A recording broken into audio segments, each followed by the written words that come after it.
Assalamualaikum warahmatullahi wabarakatuh. Salam sejahtera, salam sehat untuk kita semua. Semoga anak-anakku di sana baik-baik saja dengan semua keadaan yang kalian hadapi. Hari ini kita akan mempelajari dan sedikit menyelami salah satu tema penting dalam pelajaran pendidikan agama Islam dan budi pekerti di kelas 11 ini. Yakni judulnya berpikir kritis. Materi ini sedikit eh, ya mengotak-atik pikiran kita dan saya akan mendampingi kalian untuk bisa belajar berpikir kritis untuk kedepannya. Harapannya materi ini itu siap mengajak kita, saya dan kalian semua itu untuk memahami bagaimana Islam bisa mendorong, mengarahkan, membimbing umatnya untuk memaksimalkan akal maupun pikiran yang mereka miliki tidak liar tapi tetap sesuai dengan Al-Quran dan hadis. Gitu ya. Oke, kita mulai. Bismillahirrahmanirrahim. Apa sih itu berpikir kritis? Berpikir kritis adalah proses di mana seseorang itu menggunakan akal untuk memahami, untuk menganalisis, dan untuk menilai sesuatu. Dalam Islam, berpikir kritis itu tidak hanya berhenti pada logika atau ilmu pengetahuan saja. Habis itu tidak ada kesempatan seseorang untuk berpikir secara kreatif dan inovatif. Enggak seperti itu saja. Jadi harus ada keselarasan dengan nilai-nilai keislaman. Yang mana artinya akal kita bekerja tapi tetap dibimbing atau terbimbing oleh Al-Quran dan hadis sebagai pedoman. Ya sama halnya seperti ketika kalian berangkat sekolah tadi. Ada yang naik mobil, ada yang naik motor, ada yang naik kendaraan. Saya yakin semua dari kalian, contoh yang naik sepeda motor sendiri, pakai helm, pakai jaket, pakai sepatu, aman, safety, dan saya yakin semuanya langsung ambil jalur kiri.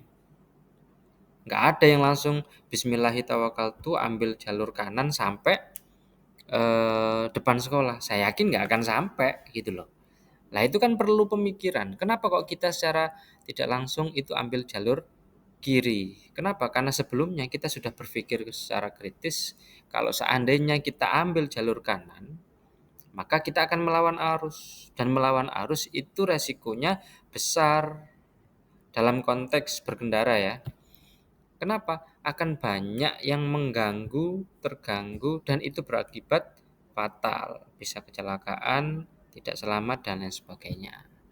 Itu sedikit analogi tentang apa sih berpikir kritis itu gitu ya.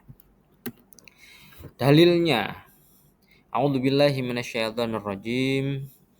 Inna fi khalqis samawati wal ard wahtilafil laili wan nahari laayatil liulil albab.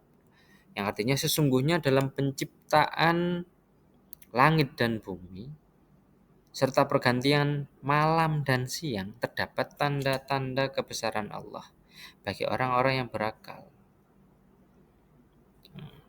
Allah sudah memberikan dasar berpikir kritis dalam Al-Quran. Ya seperti contoh ini pada surat Ali Imran ayat 190. Sungguhnya dalam penciptaan langit dan bumi serta pergantian malam dan siang itu terdapat tanda-tanda bagi orang yang berakal. Nah, ayat ini itu menegaskan bahwa Allah memerintahkan kita untuk merenungkan ciptaannya, bukan hanya sekedar melihat tanpa mengambil makna. Contoh, kenapa? Kalau seandainya kita contoh ambil lihat pergantian malam dan siang. Apa yang membuat kita bisa sombong kalau seandainya kita secara nggak langsung itu melewati malam dan siang? Ada yang bisa menahan malam untuk tetap malam, menahan siang untuk tetap siang? Nggak ada. Kenapa? Karena itu kuasa Allah. maka apa yang bisa kita lakukan? Nah, itu salah satu cara kita berpikir kritis. Menunjukkan kalau dari sisi yang lain, misal kalau dari contoh yang lain, setelah malam itu ada siang, setelah siang ada malam. Kalau dari sudut pandang sosial, ya tidak akan selamanya kehidupan seseorang itu malam, gelap, wes. Akan ada masa di mana seseorang itu selesai malamnya, selesai gelapnya, selesai masalahnya, dan ketemu dengan yang namanya siang, solusi. Biar apa? Kalau dikasih siang terus, dia lupa bahwasanya yang memberi siang itu siapa? Allah. Karena lupa, maka tidak bersyukur atau kurang bersyukur. Tapi kalau habis siang, kemudian malam, dapat masalah, trouble sana sini, ada yang bantuin, ada yang enggak dibantuin. Setelah itu dikasih siang, dikasih solusi, pasti syukur kan? Orang itu kebanyakan lupa ketika lagi di atas angin. Tapi kalau ingat itu harus ditaruh bawah, kalau bisa tenggelam, kelelep ya, dan lain sebagainya. Itu baru ingat, ya Allah, sujudnya lama, doanya lama. Ya meskipun kadang-kadang saya pun juga seperti itu. Tapi alhamdulillahnya, sunnatullahnya, setelah siang itu selalu malam, dan setelah malam itu udah pasti siang. Kenapa kok Allah buat seperti itu? Ya sama halnya seperti ketika kalian masuk kelas 10. Kenapa kok ada ujian? Kenapa kok ada UTS? Kenapa kok ada UAS? Untuk menentukan siapa yang kuat, siapa yang siap, siapa yang mau, dan siapa yang mampu.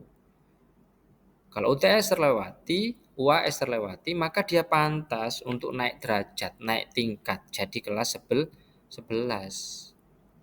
Tapi kalau seandainya belum, maka tetap di kelas 10. Lah di kelas 10 ini apakah nanti nggak ada UTS lagi? Tetap ada UTS terus sampai dia betul-betul lulus. Makanya ketika kita menghadapi segala ujian cobaan, jangan lari dihadapi. Kalau nggak mampu, tanya sana sini, kanan kiri, depan belakang, orang tua, guru, teman dan sebagainya. Siapa tahu bisa ambil pengalaman dari mereka yang mana ada kemungkinan masalahnya, ujiannya, cobaannya itu sedikit sama dengan yang kita hadapi. Contoh, kalian ya saya yakin selama 11 tahun sekolah pasti ada masa malasnya, jenuhnya, capeknya, bosannya dan sebagainya. Itu pasti ada.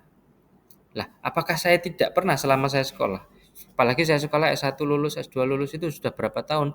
12 tahun, tambah 4 tahun, 16 tahun, ditambah 2 tahun S2. Wah, udah belasan tahun ternyata. Apakah nggak males? Tetap ada malesnya. Terus apa yang jadi pengingat? Kalau saya pribadi, saya masih punya tanggungan dengan orang tua. Orang tua berupaya jungkir balik, banting tulang, meres keringat untuk biasa menyekolahkan saya. Itu jadi penyemangat. Nah, kalian ngobrol sama saya, terus saya ngasih solusi gini, kalau kamu males itu gini, coba orang tua kamu lihat gini. Nah, itu bisa jadi contoh, gitu ya. Ini sepenggal contoh dari sepenggal ayat-ayat Al-Qur'an yang ada. Pun, oke, selanjutnya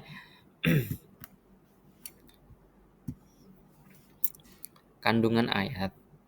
Allah Subhanahu wa taala memberikan tanda-tanda kebesarannya dalam penciptaan alam semesta agar manusia berpikir kritis.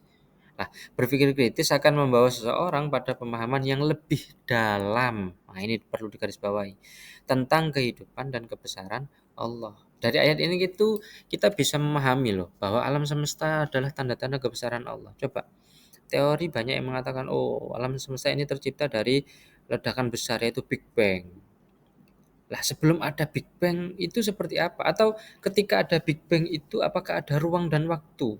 Atau ruang dan waktu yang kita nikmati saat ini, kita lalui saat ini, itu tercipta ketika ada itu Big Bang atau pas awal kun fayakun setelah bukan setelah. Kalau sebelum sesuatu diciptakan itu namanya zaman azali. Apakah pada waktu itu sudah ada ruang dan waktu? Ya wallah alam. Kita mikir ke sana aja bingung. Jangankan mikir ke sana, kita yakin bahwasanya langit itu ada 7 lapis. Lah, dari semua, bahkan saya, apakah ada yang sudah pernah melihat langit pertama? Langit pertama, kira-kira warnanya apa? Wah, jawabannya pasti aneh-aneh. Ada yang kuning, ada yang oranye, ada yang putih, ada yang gelap, ada yang abu-abu. Kenapa? Menyesuaikan waktu, ya kan? Terus warnanya yang jelas mana? Kenapa? Ketidakmampuan mata kita untuk melihat sesuatu yang jaraknya cukup jauh. Nah, dari situ aja kita sudah bisa menyimpulkan kok sebenarnya. Gimana caranya kita eh apa ya? Mau mau bersikap sombong, angkuh, sok-sokan, songong di depan orang lain, di depan kebesaran, keagungan Allah Subhanahu wa taala. Itu nggak perlu orang kita menata untuk terus bernafas apa ya, secara otomatis saja kita susah, ya kan? Kita nafasnya otomatis. Apakah kita yang ngatur? Enggak. Apalagi kita ngatur biar otomatis. Nggak bisa, orang itu sudah bawaan, settingan pabrik. Sama halnya dengan ketip misalnya. Kalau misalnya kalian nggak ketip gimana? Tapi Allah membuat itu dibuat apa ya? Seperti matic. Nah, masalahnya maticnya nggak ada uli gardannya, nggak ada olinya, otomatis. Kita sudah umur berapa? Kalian ada yang 16, ada yang 17 tahun. Selama 17 tahun, kelopak mata kalian ada yang perlu diservis? Enggak kan? Saya pun juga. Kenapa? Ya karena keagungan Allah. Ini masih kelopak mata. Ini masih mata. Belum yang lain. Jantung kita itu mulai sebelum lahir sampai sekarang itu masih memompa secara otomatis. Bahkan kita tidak bisa membuat jantung kita itu berhenti sejenak, itu nggak bisa. Nah, itu salah satu keagungan apa ya, ciptaan Allah. Jantung, wah keren sekali ya. Oke, selanjutnya, bagaimana sih caranya kita itu bisa melihat atau mengatakan bahwasanya dia atau seseorang itu berpikir secara kritis. Bagaimana caranya mengenali, oh orang ini berpikir secara kritis, oh orang ini mikirnya asal-asalan. Ada beberapa, ada banyak, cuman ini beberapa yang paling utama. Di antara yang pertama, selalu berlandaskan pada Al-Quran dan hadis. Pak, kalau orang-orang yang non-muslim kan tidak berlandaskan Al-Quran dan hadis. Sejatinya mereka itu berlandaskan, hanya saja tidak sadar. Kenapa? Lah Al-Quran itu kan ilakhir zaman kan, ngikut. Contoh, kalau kita ngomong Al-Quran dan hadis, sunnah, sunnah yang paling simpel, berdiri apa, minum itu tidak dianjurkan sambil berdiri, apalagi jalan, apalagi lari. Kemudian mereka menemukan bahwasanya dari sudut pandang kesehatan ya, orang yang minum dengan berdiri itu ternyata membuat dua ginjalnya itu sementara tidak berfungsi, bukan tidak berfungsi, apa ya istilahnya, saya bukan orang kedokteran, nggak terlalu paham itu, tapi membuat kedua ginjal itu tidak menyaring minuman yang kita minum secara maksimal, yang mana itu akan berakibat pada kesehatan kita. Nah, 1400 tahun yang lalu Nabi sudah menyampaikan itu, yang kita kenal sebagai sunnah saat ini. Itu dari mana? Ya dari hadis. Di 1400 tahun yang lalu apakah sudah ada penelitian tentang itu? Oh, enggak. Kalau seandainya kita tidur dianjurkan untuk menghadap ke kanan. Loh, kenapa? Dulu tidak dijelaskan. Kenapa? Ya karena dari segi ilmu pengetahuan belum terbahas secara detail seperti saat ini. Oh, kalau ke kanan itu salah satu fungsinya itu tidak terlalu menekan jantung kita yang berada di sebelah kiri dan lain sebagainya. Oh, macam-macam loh, banyak loh. Kemudian ciri yang kedua, suka merenungkan kejadian di sekitar. Contoh, kenapa kok kita dianjurkan untuk literasi? Sama, orang literasi itu gini, pernah dengar peribahasa atau apa ya? Sedia payung sebelum hujan.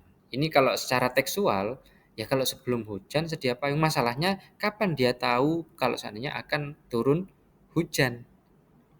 Bagi orang yang paham, bagi orang yang suka merenung, oh kalau seandainya mendungnya warnanya abu-abu, ada kemungkinan hujan. Apalagi abu-abu gelap, anginnya pun juga jalan. Maka ada kemungkinan itu akan segera turun hujan. Lah, itu merenungkan kejadian. Ya meskipun sekarang jarang yang bawa apa itu payung tapi bawa mantel. Kemudian yang ketiga, tidak mudah percaya tanpa adanya bukti. Apalagi sekarang, wah dunianya sangat mudah sekali untuk menggali dan melihat informasi. Kita duduk di Ndelanggu, tapi informasi yang ada di belahan dunia itu bisa kita akses saat ini juga. Nah, masalahnya apakah semua yang kita dapat di sana itu sudah betul, sudah valid, kredibel? Belum tentu. Maka jangan mudah percaya kalau seandainya tidak ada bukti.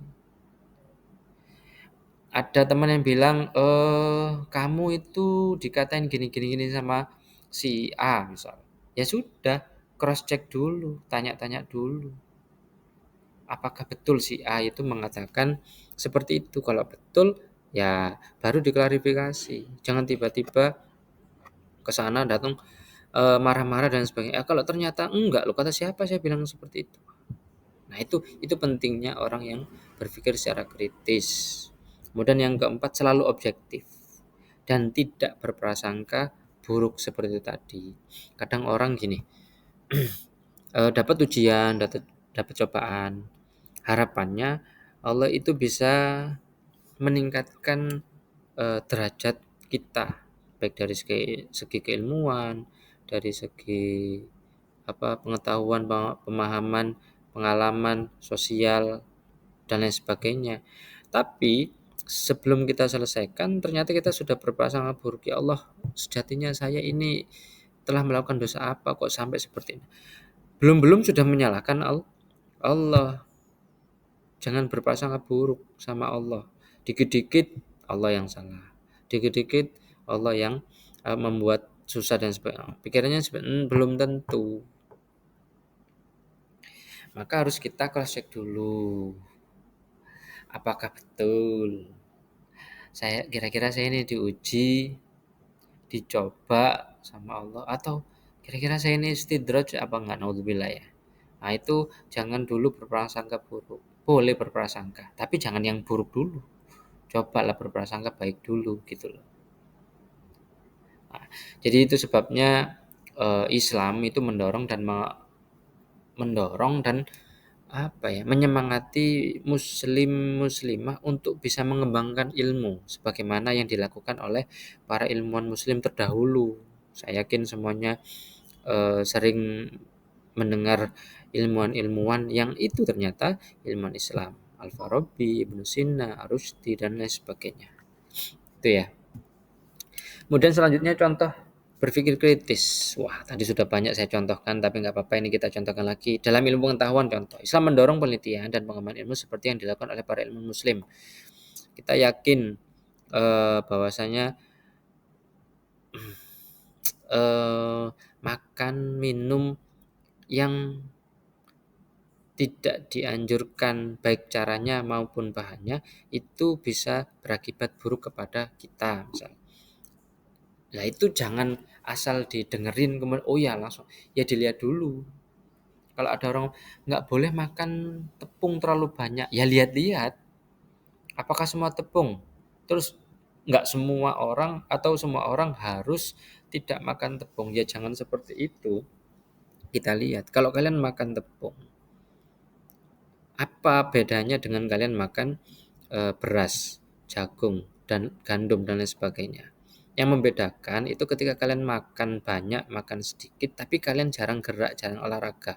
Apalagi dapat wifi gratis, HP-nya baterainya full lah. Rebahan kan sampai kapan? Sampai habis baterainya. Lah kalau itu semua makanan apapun, makanan sehat apapun tetap berdampak buruk kepada kita. Itu ya. Kemudian contoh dalam menyikapi informasi, tidak langsung percaya berita hoax, tetapi melakukan tabayun, klarifikasi. Tadi sudah saya jelaskan di slide sebelumnya. Nah, ini tokoh-tokoh Islam. Ibnu Sina, bapak kedokteran modern. Ibnu Sina. Jadi kedokteran saat ini itu banyak berkembang karena temuan pengembangan ilmu oleh Ibnu Sina. Ini tahun berapa ini? Kemudian yang kedua Al-Hawarizmi, Bapak Al-Jabar. Al-Jabar sekarang yang kita pahami sampai detik ini, itu ternyata yang menemukan atau yang mengembangkan itu dari tokoh atau ilmuwan Islam, Al-Khawarizmi, Bapak Al-Jabar. Ibnu Khaldun, Bapak ilmu sejarah dan sosiologi, dan masih banyak yang lain. Ini hanya contoh saja gitu ya. Kemudian sekarang coba mari kita refleksikan kita renungkan bagaimana cara kita menerapkan berpikir kritis dalam kehidupan sehari-hari. Nah, gimana caranya? Bagaimana ilmu pengetahuan yang kita pelajari itu dapat mendekatkan diri kepada Allah. Dan bagaimana kita memanfaatkan teknologi dengan bijak sesuai dengan ajaran Islam. Nah, pertanyaan-pertanyaan ini penting untuk kita sering renungkan, sering pikirkan. Ya, gimana caranya kita bisa berpikir kritis dalam kehidupan sehari-hari. Contoh seperti tadi saya berangkat sekolah. Ya alhamdulillah tidak gopoh, tidak buru-buru karena berangkat pagi. Niatnya berangkat sambil jalan santai, enggak yang terburu-buru ngebut sana ngebut sini, enggak. Tapi ternyata ada hal yang membuat saya terburu-buru. Apa? Ingat bahwasanya misal hari ini saya piket, jadi guru piket. Nah, guru piket kan dianjurkan untuk bisa hadir di gerbang untuk menyambut kalian semua kan. Itu buru-buru. Tapi tetap awalnya niatnya nggak buru-buru, kemudian kita sekarang buru-buru. Alhamdulillah diingatkan sama Allah. Wes kayak gitu. Lah kalau diingatkan bukan berarti kita harus gaspol, rempol, enggak. Ya tetap kita santai. Disegerakan tapi tetap santai, enggak yang terburu-buru. Nah, itu ya banyak sih, banyak cara kita membiasakan berpikir kritis dalam kehidupan sehari-hari itu ya penting. Macam-macam caranya, tergantung kalian dan kehidupan kalian itu seperti apa. Pokoknya dikit-dikit coba kembalikan semua yang kita hadapi itu kepada Allah. Saya yakin dengan cara itu kalian bisa mudah untuk berpikir secara kritis. Gitu ya. Oke, kesimpulannya Islam selalu mengajarkan kita untuk berpikir mendalam. Sudah kayak kurikulum baru kita ya, deep learning. Nah, Al-Quran dan hadis itu mendorong kita agar menggunakan ilmu itu sesuai bukan sesuai, dianjurkan untuk kebaikan, bukan sebaliknya. Jadi berpikir kritis itu bukan hanya sebagian dari belajar. Jadi orang kalau pas belajar sekolah terus mikir kritis. Kalau sudah pulang sekolah sudah enggak. Siapapun orang itu, kalau dia berpikir secara kritis dan itu disandarkan kepada Al-Quran dan hadis, itu nilainya ibadah. Wes gitu. Kita mikir itu loh sudah dihitung ibadah. Kenapa? Dilandaskan, didasarkan, disandarkan kepada Al-Quran dan hadis. Itu yang membuat pikiran kita lagi duduk santai tapi mikir kayak gitu, dihitung ibadah. Makanya di awal tadi itu ada ulil albab, orang-orang yang berpikir. Nah, konsep mikirnya nggak salah-salah. Apakah contoh, kalau orang diem terus mikir, wah saya pengen apa itu judol, saya pengen nyoba ini dan itu. Nah, ini kan mikir kritis juga. Nah, beda kalau itu, beda sekali. Jadi gitu ya pemahamannya ya. Semoga bisa dipahami semua hal yang berkaitan dengan materi atau tema berpikir kritis ini itu ada kendala terkait pemahaman atau pertanyaan, keluhan dan sebagainya bisa ditanyakan langsung kepada saya. Bisa di kelas, bisa di lingkungan sekolah. Monggo silahkan.